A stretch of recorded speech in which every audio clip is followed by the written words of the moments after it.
Sejak kematian istrinya, Iqbal secara rutin berkunjung ke makamnya dengan membawa setangkai mawar putih. Namun, beberapa hari terakhir, ia menyadari bahwa ada bunga lain di makam istrinya itu. Ketika ia mencoba menyelidikinya, ia terkejut melihat sosok pria yang datang.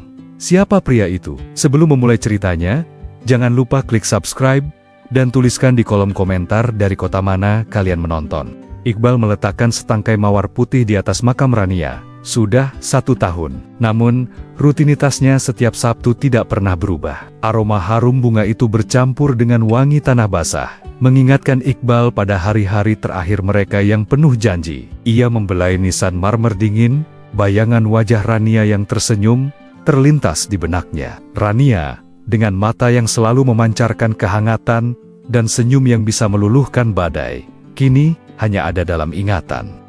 "Maafkan aku sayang," bisiknya.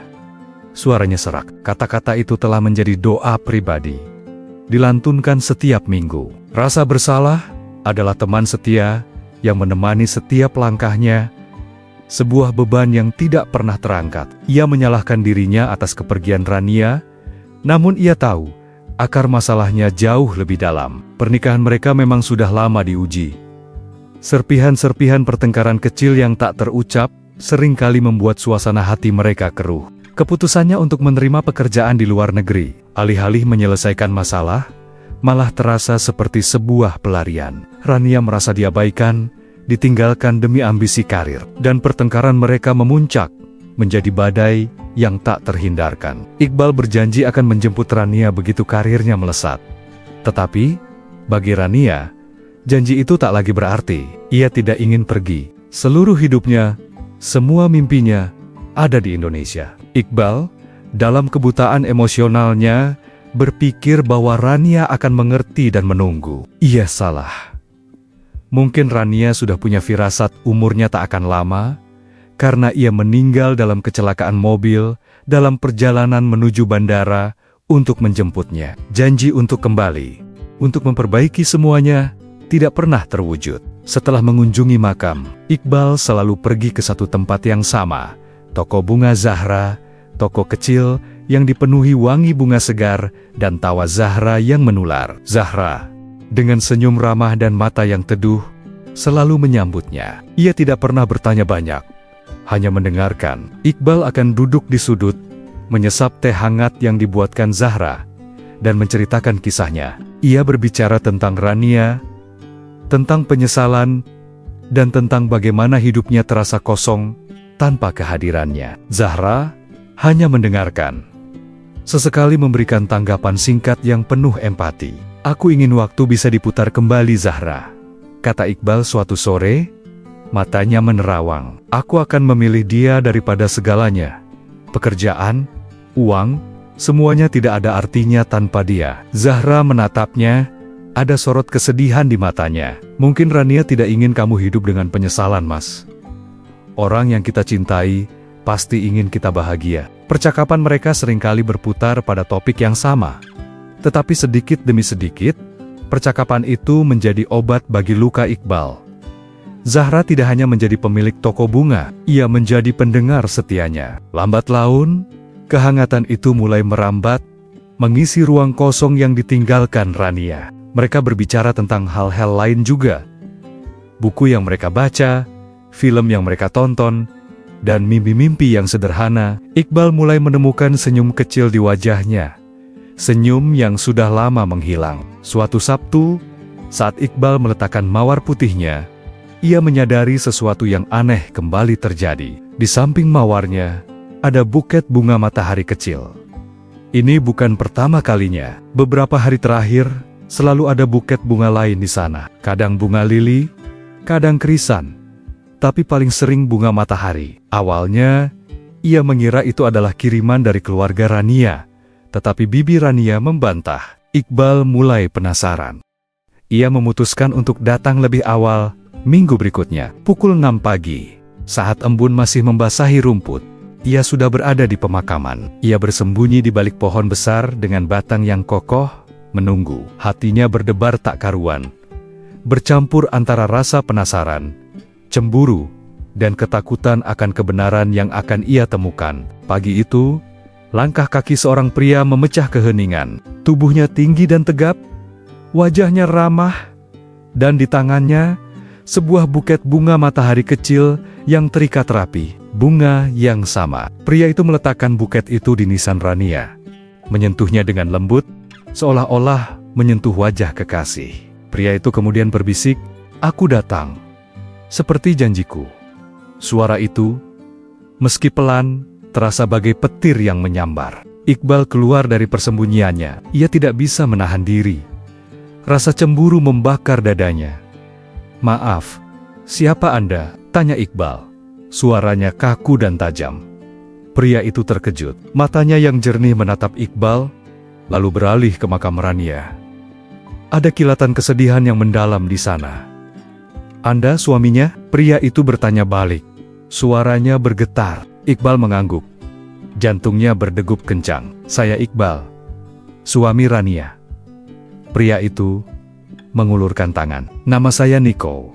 Saya teman Rania."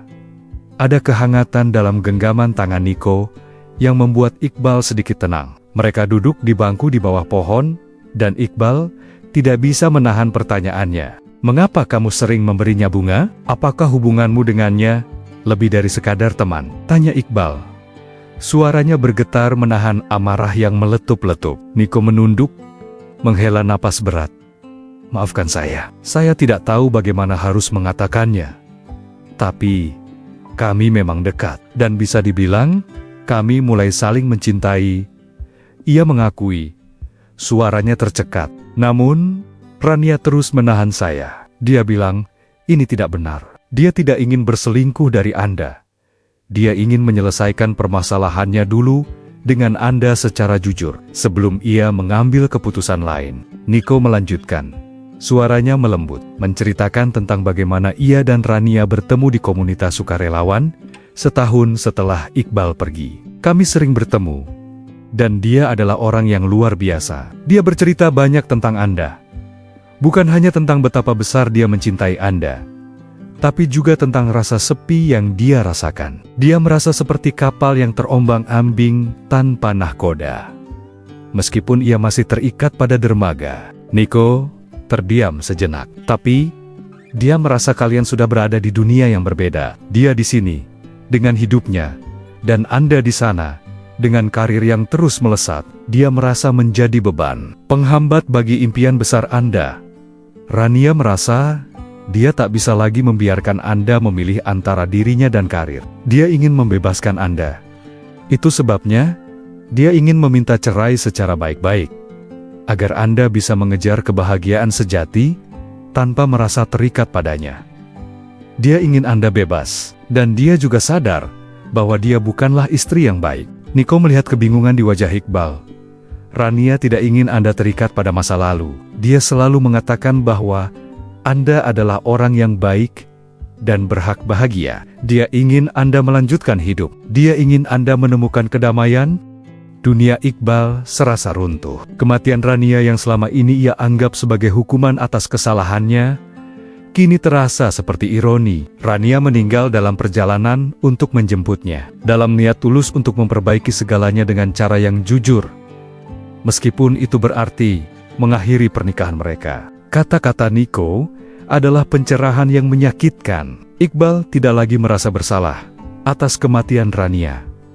Namun, ia merasa bersalah karena ketidakmampuannya mencintai Rania sepenuhnya, membiarkannya merasa kesepian hingga mencari kehangatan dari orang lain. Tetapi, di balik rasa sakit itu, ada sebuah kelegaan yang tidak terduga. Beban berat itu terangkat, digantikan oleh kesadaran bahwa ia harus melepaskan Rania. Iqbal bangkit, mengucapkan terima kasih kepada Niko.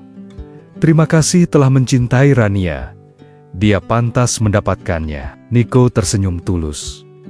"Kita berdua mencintainya, dan kita berdua harus belajar untuk bahagia." Sabtu berikutnya, Iqbal tidak lagi melangkahkan kakinya menuju pemakaman. Ia berdiri di depan persimpangan, sejenak ragu, seolah ada magnet tak kasat mata yang menariknya ke arah yang berlawanan. Namun, Ia menolak. Rasa sakit yang selama ini ia peluk erat, kini perlahan melonggar. Ia merasakan embusan angin yang berbeda, seolah membawa pesan dari Rania, sebuah persetujuan untuk melepaskan. Ia berjalan menuju toko bunga Zahra. Langkahnya terasa lebih ringan. Langit yang biasanya terasa kelabu, kini memancarkan bias kebiruan. Ia menyadari hal-hal kecil yang selama ini ia abaikan. Tawa anak-anak yang bermain, aroma roti bakar dari kedai kopi di seberang jalan, dan kicauan burung yang riang. Dunia tidak lagi berwarna hitam dan putih. Dunia memancarkan palet yang kaya dan penuh kehidupan. Saat ia tiba di toko bunga, bunyi gemerincing bel pintu terasa bagai melodi baru. Zahra sedang merangkai bunga di belakang meja, punggungnya menghadap ke pintu. Cahaya matahari pagi menerpa rambutnya, menciptakan lingkaran cahaya yang indah. Ia tampak begitu damai, fokus pada pekerjaannya. "Halo Mas Iqbal," sapa Zahra tanpa menoleh. "Mawar putihnya sudah saya siapkan."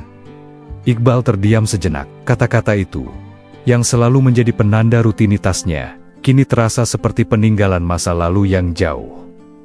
Ia mengambil napas dalam-dalam. "Zahra, kali ini tidak mawar putih." Zahra berhenti merangkai bunga, perlahan berbalik. Matanya yang teduh menatap Iqbal, dipenuhi keheranan. Iqbal mendatangi deretan bunga. Jari-jarinya menelusuri kelopak bunga-bunga yang bermekaran. Ada bunga lili yang megah, tulip yang cerah, krisan yang lembut, dan gerbera yang penuh semangat. Semua bunga itu terasa memanggilnya. Ia teringat kata-kata Niko.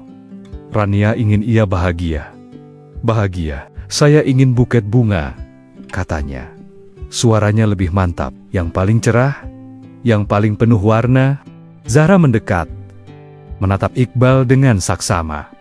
Senyum kecil terlukis di bibirnya. Ia melihat mata Iqbal, dan di sana, ia tidak lagi menemukan kabut kesedihan yang familiar. Yang ada hanyalah sebuah harapan yang baru lahir.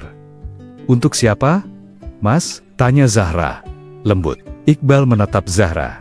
Matanya bertemu dengan matanya. "Untuk awal yang baru," jawabnya tulus. Rasa gugup merayap di dadanya, tetapi ia melanjutkan. "Dan, kalau kamu tidak keberatan, apa kamu mau makan malam denganku nanti?" Pertanyaan itu melayang di udara, mengisi ruang kosong di antara mereka. Zahra membalas tatapan Iqbal.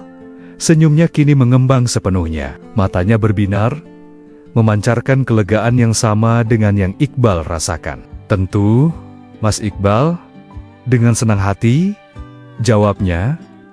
Suaranya penuh kehangatan. Saat itu, di antara kelopak bunga warna-warni yang dipilih Iqbal, beban 1 tahun yang membelenggunya terasa terangkat. Untuk pertama kalinya, ia tidak lagi melihat bayangan masa lalu yang kelam, melainkan cahaya masa depan yang cerah. Ia memegang buket bunga itu, merasakan kebahagiaan sederhana yang telah lama hilang. Ia tidak akan pernah melupakan Rania, tapi kini ia tahu, Rania ingin ia melanjutkan hidup. Ia melangkah keluar dari toko bunga, menuju masa depan yang penuh warna, bersama Zahra, sang pemilik toko bunga yang telah membantunya menemukan kembali dirinya.